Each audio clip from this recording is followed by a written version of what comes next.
Далее на канале Якутия-24 мы подведем информационные итоги дня сегодняшнего, четверга, 22 сентября. В студии Иван Лазаренко. И вот о чем расскажем в этом выпуске. В России объявлена частичная мобилизация, которая должна охватить 300 тысяч человек. Расскажем все подробности.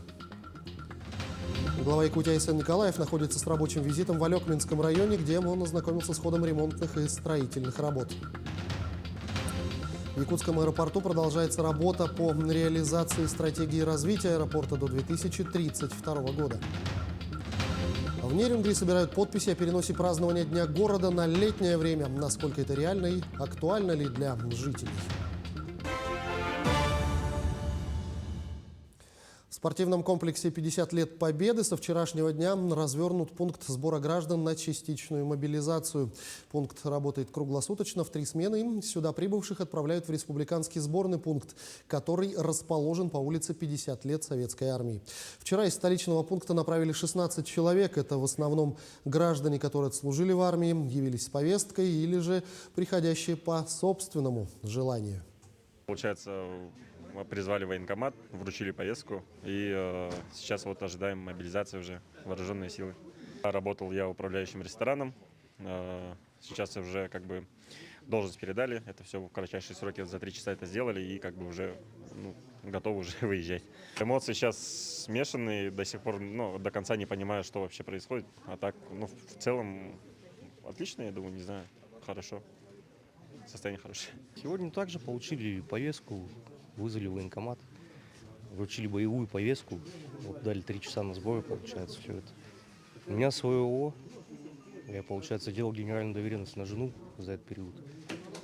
Передал все дела ей, все инструкции. Дома 2 детей маленьких, несовершеннолетних. Сыну 5, дочке 1,5 года.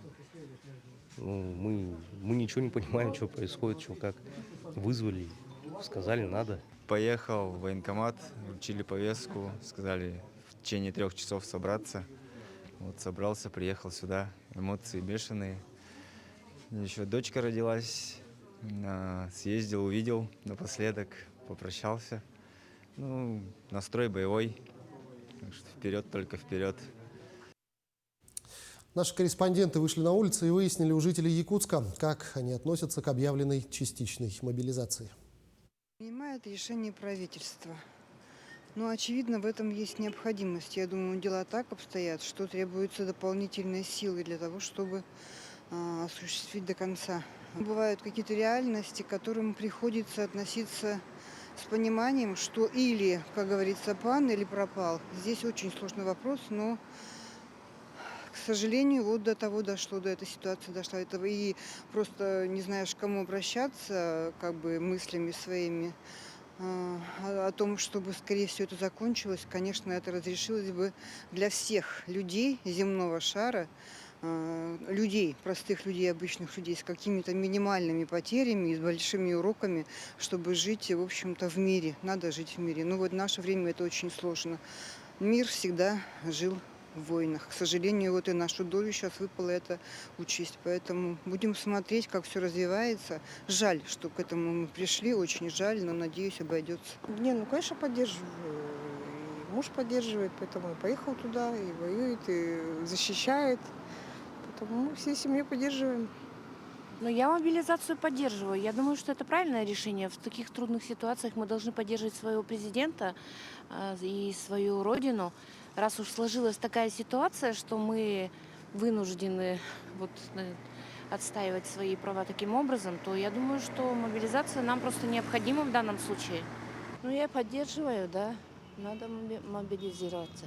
Только вот страшно становится. Если у меня дома 3 мужика, а я одна останусь. Да, в основном поддерживаю. В основном поддерживаю, да. Страну-то как-то мирное небо надо же как-то восстановить. А то в страхе жить тоже это. Другого выхода нет. Надо защищать страну, потому что сейчас же идет прямо нарастание. Поэтому я думаю, это такой шаг. Частичная мобилизация должна охватить 300 тысяч человек в целом по стране. Кого она коснется, как будут оповещать подлежащих мобилизации россиян и какие ограничения начинают действовать для резервистов, расскажем более подробно.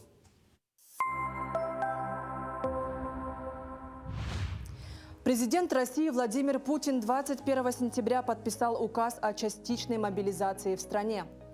По мобилизации будут призывать граждан, которые отслужили в армии, у которых есть военно-учетная специальность и боевой опыт. Код военно-учетных специальностей, воинское звание и категория учета указаны в военном билете в разделе «Служба в запасе», а также во вкладыше «Мобилизационные предписания».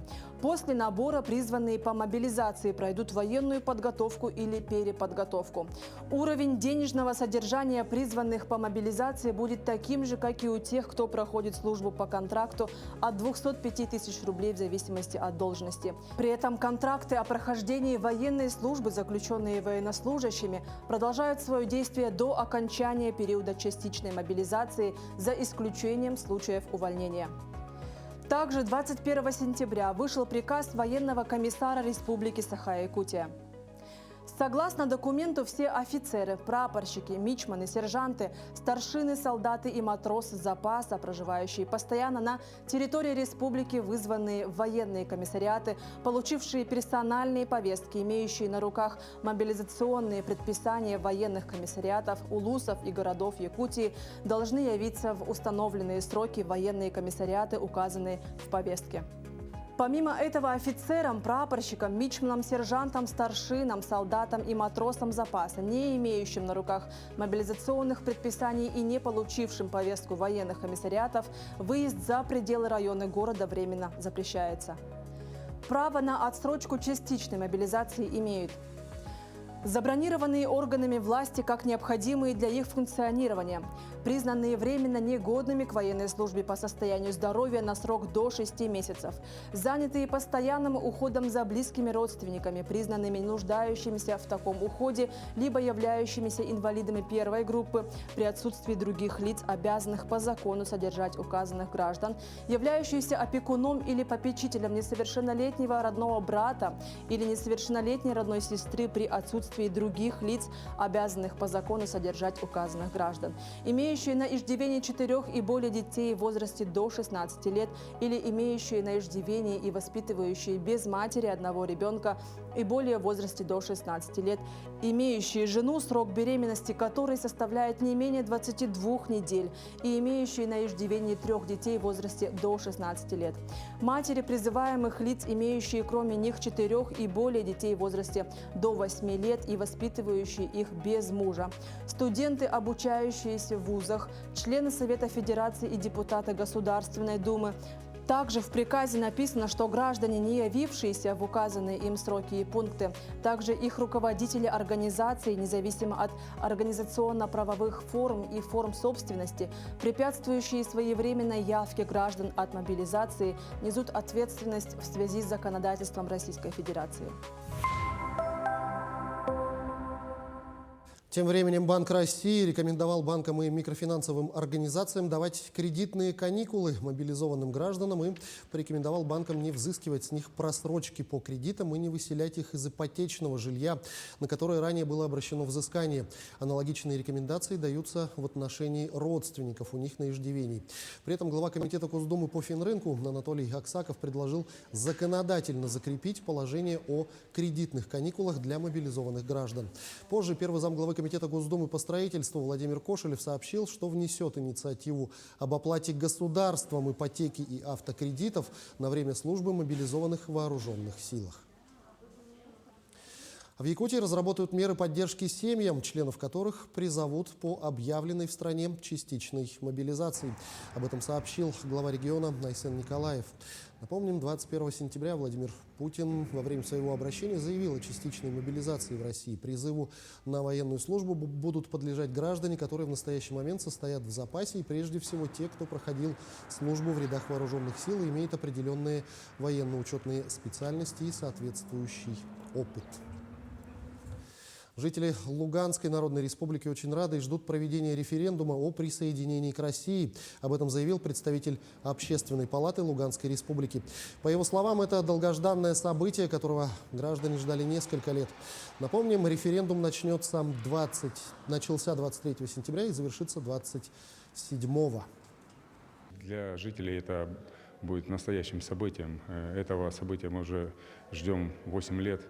Это прежде всего обретение статуса полноценного. Это возвращение, можно сказать, домой, в русский мир жителей наших республики. Люди примут это с восторгом, с честью, проголосуют. Ну, посмотрим по результатам. Я думаю, этот выбор будет единогласный. У Ржевского мемориала советскому солдату в эти минуты завершается 13-дневная международная военно-историческая экспедиция «Вахта памяти. Ржев-Калининский фронт». За это время ее участники обнаружили останки 403 бойцов и офицеров Красной армии, погибших на Ржевской земле в годы Великой Отечественной войны. В числе поисковиков были якутяне. На площадке мероприятия сейчас работает наш корреспондент Айсена Бурнашова. Айсена, приветствую. Расскажи, как проходит закрытие экспедиции Ржев-Калининский фронт и удалось ли поговорить с якутскими поисковиками? Иван, я тебя тоже приветствую.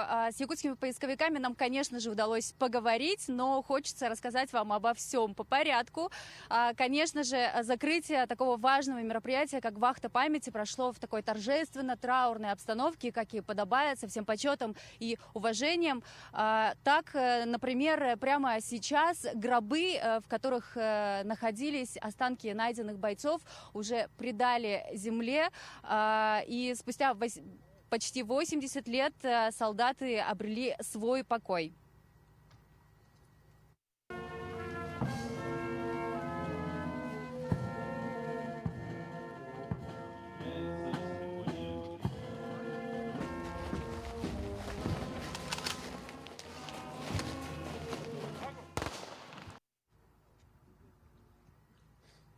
Всего за 13 дней экспедиции было поднято 403 солдата Красной армии. Поисковики также подняли и сотни военных артефактов, среди которых и котелки, и боевые припасы, и медали, гильзы в том числе. Но самое главное, что поисковикам удалось также найти 38 медальонов, благодаря которым удалось идентифицировать, установить имена и фамилии 26 бойцов. Но самая большая удача – удалось найти одну медаль за отвагу. Это большая редкость, как говорят сами поисковики. Это очень большая редкость, особенно в этих местах. Это с начала войны не очень много было наград. И награда имеет номер, он здесь выбит, 73 508. По этому номеру его имя определено Шафиков, фамилия Шафиков. И возвращаясь к вопросу о поисковиках, в том числе и якутских поисковиках, стоит отметить, что в этом году в «Вахте памяти» приняли участие всего более 400 поисковиков из 26 регионов страны. Из нашей республики, из Якутии было представлено 11 человек. Собственно, сегодня мы хотим вас познакомить с главным предводителем, руководителем этого отряда. Николай Николаевич, расскажите, как для вас, для вашего отряда 11 человек прошли эти 13 дней? 15 дней прошли в напряженной, интересной работе. То есть каждый день, невзирая на погодные условия, люди выезжали в поле, работали по местам боев, обследовали позиции, искали захоронения, поднимали найденные останки. Собственно, в этом и заключалась основная работа наша в эти 13 дней. Всех ребят, всех поисковиков на самом деле можно назвать поистине настоящими предводителями, продолжателями исторической памяти, проводниками исторической правды, поскольку, как сказал Николай Николаевич, действительно, несмотря на все погодные условия, тяжелую палаточную жизнь, ребята жили практически в казарменных условиях, они все равно выходили в поле, и в руках у них были щупы, тяжелые довольно щупы, лопаты, а в сердце было огромное желание найти красноармейцев и, наконец-то, почтить их память и предать земле. Александр, вы из Алданского района. Расскажите, какие результаты вы можете для себя подвести по итогу этой экспедиции? Было сложно? Ну, вся эта экспедиция мне показала то, что это на самом деле интересно. Этим стоит заниматься, расширять круги своего обзора. Сложно было, но не так тяжело, как нашим дедам. То есть мы копаем и копаем. Сложнее найти, чем закопать. Это действительно так. Я хочу отметить, что экспедиция «Вахта памяти» прошла уже в этом году в 7-й раз. Всего, помимо 26 регионов страны, в ней приняли участие, а также иностранные поисковики. Это представители Абхазии, ДНР, Беларуси и Эстонии. Айсена, я тебя благодарю и напомню, что с церемонии закрытия Международной военно-исторической экспедиции «Вахты памяти» Ржев-Калининский фронт была наш московский корреспондент Айсена Бурнашова. В Алекминске завершается строительство спального корпуса специализированного дома-интерната для престарелых и инвалидов. Объект строится по программе «Старшее поколение» национального проекта «Демография». Спальный корпус планируют сдать в эксплуатацию в декабре текущего года. Глава республики Айсен Николаев проверил и ход переселения граждан из аварийного и ветхого жилья в Алекминском районе. Так Илдархан посетил один из многоквартирных домов, строящихся с прошлого года по этой адресной программе. Четырехэтажное здание на 52 квартиры на улице Карла Миллера почти готово к сдаче. Подрядчик заверил, что объект будет введен уже в октябре, после чего сюда переедут 38 семей по программе переселения граждан из аварийного жилья, а также 13 детей-сирот по программе обеспечения жильем детей-сирот. Реконструкция аэропорта Алекминска завершится в конце 2023 года. Несмотря на отставание от графика, работы должны завершиться в установленный контрактом срок. Такую задачу глава Якутии Айсен Николаев поставил перед подрядчиком в ходе посещения объекта. Реконструкция аэропорта ведется по федеральной программе «Комплексный план модернизации и расширения магистральной инфраструктуры» на период до 2024 года. В 2021 году здесь завершился первый этап. На месте грунтовой взлетно-посадочной полосы, которая часто размывалась из-за дождей, была построена новая с искусственным покрытием. Это позволило принимать самолеты Ан-24 и «Бомбардье». Сейчас с появлением вот этой полосы бетонной, можно сказать, что у нас уже с этой точки зрения, с точки зрения круглогодичной работы аэропорта, вопрос решен. Вместе с тем, конечно, сейчас еще предстоит огромный объем работы, связанный со строительством боковых дорожек, ограждений порта, строительством склада горюче-смазочных материалов. Сейчас, к сожалению, есть проблемы, связанные с изменением заказчика и изменением соответствующей федеральной адресной инвестиционной программы. Но эти все вопросы должны быть до конца сентября Министерством транспорта Российской Федерации решены. Тогда финансирование будет продолжено. Ну и геоподрядчик, который, несмотря на все сложности, работу продолжает за счет собственных средств, сможет работу продолжить. И в следующем году мы уже здесь должны работы все полностью будем завершать. В Якутском аэропорту продолжается работа по реализации стратегии развития до 2032 года. Главная цель – совершенствование технической оснащенности в целях повышения качества аэропортового обслуживания. Продолжит Саргалана Неустроева. Несмотря ни на что, сегодня аэропорт Якутск продолжает свою работу. Это один из самых крупнейших аэропортов Дальнего Востока и единственный порт в республике, который осуществляет перелеты по всем российским направлениям. Поэтому обновление и модернизация спецтехники является важнейшим условием работы аэропорта. Этот старый тягач может отбуксировать воздушное судно весом до 250 тонн. Главная его особенность в том, что он безводильный, то есть может обхватить переднюю стойку самолета самостоятельно. Однако такой механизм не сработает при наших минус 50 зимой. С чем легко справится вот этот новенький двухкабинный тягач. С помощью системы обогрева данная спецтехника работает в минус 60. При этом вес буксируемого судна может достигать 450 тонн.